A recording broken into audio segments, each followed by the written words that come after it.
Nako, mga sangkay, ano po itong katakot-takot ngayon na tumama doon po sa Germany?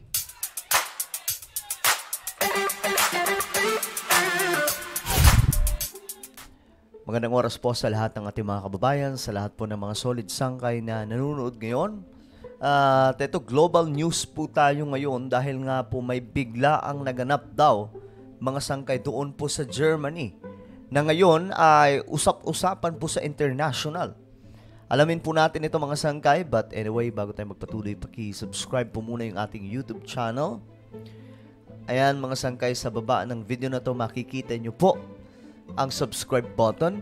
Pindutin nyo lamang po yan, tapos i-click nyo yung bell at i-click nyo po yung all. Dahil dito mga sangkay, nag-upload po tayo ng mga mahalagang impormasyon na nangyayari sa ating mundo. Okay, hindi po ito basta chismis lamang ng usapang mga politika o artista mga sangkay, kundi pinag-uusapan po natin dito yung mga mahalagang impormasyon sa buong mundo.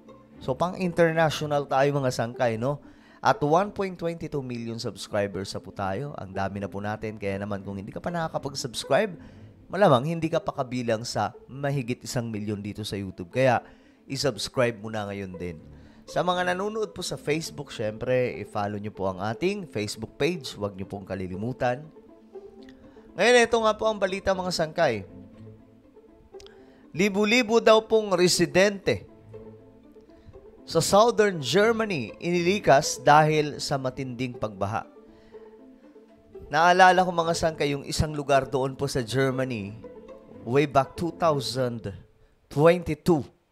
No, nagkaroon po ako ng isang vlog patungkol po sa isang lugar doon po sa Germany na never naman po binaha ng ganun. Pero mga sangkay, sa isang idlap lamang daw po, binaha ng napaalala, katakot-takot po na baha yun mga sangkay. At pati silang lahat na-shock dahil hindi naman daw po yan nangyayari. At isa lamang po yung natukoy ng mga scientist dahil po sa climate change. So ito, mga sangkay, tingnan po natin. Germany na naman po ito. Hata Balita ngayon. Hello Charles, kumusta na dyan? At kumusta na ang paghahanda na ginagawa ng German authorities naman para sa dumaang bagyo? Yes, Marie, sa kabila ng ilang araw na paghahanda ng ilang munisipalidad na naapektuhan ng bagyo, nasa 3,000 tao pa rin ang kinakailangan ilikas sa timugang bahagi ng Germany dahil sa sobrang taas ng tubig baha. Grabe, no? Sabi pa nga, 2024 pa lang po tayo pero ito na po yung nangyayari. Dalawa to eh. Ang climate change nagdudulot po ngayon ng abnormal na klima. Dalawang klase. Mga pagbaha o mga pag-ulan o init ng panahon. Heat wave, wildfires. Yun po yung dulot ng heat wave. So, dalawang bahagi po ito ng climate change na sabay na nangyayari ngayon. At eto, may isa pa po tayong pag-uusapan maya-maya lamang. Patungkol naman po ito sa sobrang init ng panahon na nangyayari at mayroon pong panganib din na magaganap sa isang lugar sa ating planeta. Tuloy-tuloy ang ginagawang rescue operation sa Southern Germany habang hinahampas ang lugar ng malakas na pag-ulan na siya nagdulot ng mabilis na pagtaas ng baha sa lugar. Ilan sa mga lubhang naapektuhan ng bagyo ang Baden-Württemberg at Bavaria. Bukod dito, idineklara na ring state of emergency ang ilang komunidad sa lugar. Grabe, at tuluyang inilikas ang mga mamamayan mula sa ilang mga nayon. Sipin nyo to, pati yung mga malalagong bansa. Wala na po talagang pinipili ngayon yung climate change. Sabihin nating mababa, third world country ka lang or first world. Wala. Hindi na po wala na po tayong dito kung mahirap o mayamang bansa. Itong climate change ay buong mundo, globally makakaranas o nararanasan na po ngayon. Sa kasamaang palad nitong Sabado, June 1, isang 40 taong gulang na bombero na sakay ng isang lumubog na rescue boat ang nasawi. Ayon sa spokesperson ng Grabe. ng Bavaria, natagpuan ang bangkay nito 50 kilometro sa hilagang bahagi ng Munich. Bunsod nito, nagpaabot ng pasasalamat sa rescue workers at helpers si Chancellor Olaf Scholz dahil sa mga sakripisyo at pagsuong ng mga ito sa mga binahang lugar sa mga bansa. Yun yung problema mga sangkay sa mga rescuer. Talagang buwis buhay kung umaksyon sila No choice sila. Yun po yung kanilang trabaho talaga Rescue po yung mga nasa panganib. Nangako naman si Economy Minister at Vice Chancellor Robert Habeck ng suporta sa mga napektong lugar. Balik sa'yo, Marie. Sunod-sunod talaga mga kalamidad, Charles? Sige, ingat-ingat kayo dyan. At Okay. Ngayon, ito mga sangkay, tingnan po natin itong balita tungkol din po dyan. This is Reichertshofen, a Bavarian market town of around 8,000 people next to the river Paar. Except that now much of it is in the river. Grabe, tingnan nyo to, Ang gaganda pa naman ng bahay, no? Inano lang. Binaha lang ng ganon. So, ginawa pong nagmistulang ilog na po itong buong bahagi, mga sangkay ng community na ito. Parang subdivision. River Paar, because days of heavy rain have made it burst its banks and flood many of the houses here. The extent of the damage has prompted the Chancellor Olaf Scholz to come and see for himself and to make clear what he thinks must be done. Yan po yung presidente ng ano ba tawag doon? Tawag ng supreme leader nila. Leader ng Germany. This is not just one occurrence, as they have been happening for centuries. German Chancellor. There are now repeatedly cases where we are fighting catastrophes, especially floods.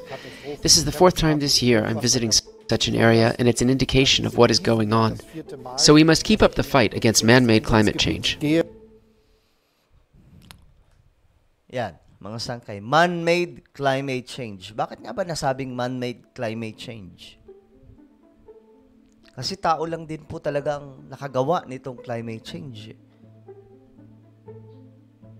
Naging abnormal po itong climate change dahil po sa global warming. So ito na yun mga sangkay. Kailangan, sabi po dito ng supreme leader ng Germany, kailangan namin lumaban. Pang ilang beses na itong tumama sa aming bansa. Pero kailangan namin lumaban. Laban po sa man-made climate change. I told you guys, buti nga nanonood kayo dito sa ating channel. Hindi po kayo mangmang pagdating sa usapin ng climate change. Kasi nakikita nyo po talaga yung sitwasyon sa iba't ibang panig ng ating mundo. In some places, the floodwaters have begun to recede, allowing people to return to their homes and see the damage. Grabe, tingnan nyo naman yan mga sangkay. Dito sa ating bansa, mga squatter, di ba? Talagang pero tayo sanay. Sila, hindi po sila ganun kasanay Pero mga sangkay, sabihin na po natin na sanay tayo kasi dinadaanan tayo ng malalakas na bagyo.